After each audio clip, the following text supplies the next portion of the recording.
இப்போ இருக்க காலகட்டத்தில் லெஸ்பியன் கப்பல்ஸுடைய எண்ணிக்கை எந்த அளவு அதிகமாக இருக்கோ அதே அளவு அவங்களுடைய பிரேக்கப்பும் அதிகமாகிட்டே தான் இருக்கு. கொரோனா காலகட்டத்துக்கு பிறகு நிறைய பேர் தங்களை லெஸ்பியன் கப்பல்ஸ்னு அடையாளப்படுத்திக்கிறத நம்மளால பார்க்க முடியுது. நிறைய பேர் சில யூடியூப் சேனல்களுக்கு இன்டர்வியூஸும் கொடுத்துட்டு வந்துட்டு இருக்காங்க. இந்த வகையில ஃபேமஸ் ஆனவங்க தான் டோரா புஜ்ஜி, சன்மூன் கப்பல்னு தெரியப்படுற கவி சுமித்ரா, குட்டி ஏஞ்சல், மதன் திவ்யா போன்ற கப்பல்ஸ். இவங்கள டோரா புஜ்ஜிக்கு தான் கடந்த வருடம் பிரேக்கப் ஆயிடுச்சுன்னு பல செய்திகள் வெளியாகி இருந்துச்சு.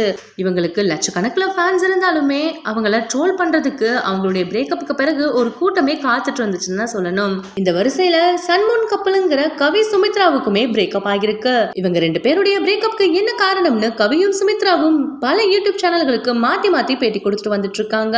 இந்த நிலையில ரீசெண்டா கொடுத்த பேட்டியில சுமித்ரா என்ன சொல்லியிருக்காங்கன்னா, கவி என்னை பத்தி சொல்ற எந்த ஒரு விஷயமுமே உண்மை கிடையாது.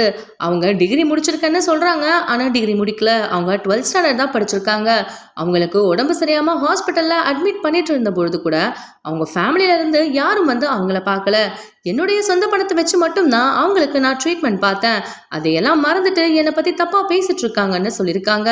அது மட்டும் இல்லாம நான் லெஸ்பியனே கிடையாது, என்ன லெஸ்பியனா இருக்க வச்சதே அவங்க தானும் சொல்லியிருக்காங்க. எந்த ஒரு ஃபீலிங்ஸும் இல்லாம தன்னை ஒரு லெஸ்பியன்னு அடையாளப்படுத்திக்கிட்ட சுமித்ரா மேல பல பேர் கோவமா இருந்தாலுமே இந்த மாதிரியான நல்ல குடும்பத்து பெண்களை கவி மாதிரியான லெஸ்பியன்ஸ் தான் கெடுக்கிறாங்கன்னு பல பேர் கமெண்ட் பண்ணிட்டு வந்துட்டு இருக்காங்க. இந்த வீடியோ பத்தின உங்களுடைய கருத்துக்களை கமெண்ட்ல சொல்லுங்க. இந்த வீடியோ பிடிச்சிருந்தா லைக் அண்ட் ஷேர் பண்ணுங்க. மேலும் இந்த மாதிரியான ட்ரெண்டிங் மற்றும் சினிமா செய்திகள் பார்க்கறதுக்கு நம்மளுடைய GLV ஸ்பாட்லைட் சேனலை சப்ஸ்கிரைப் பண்ணிக்கோங்க.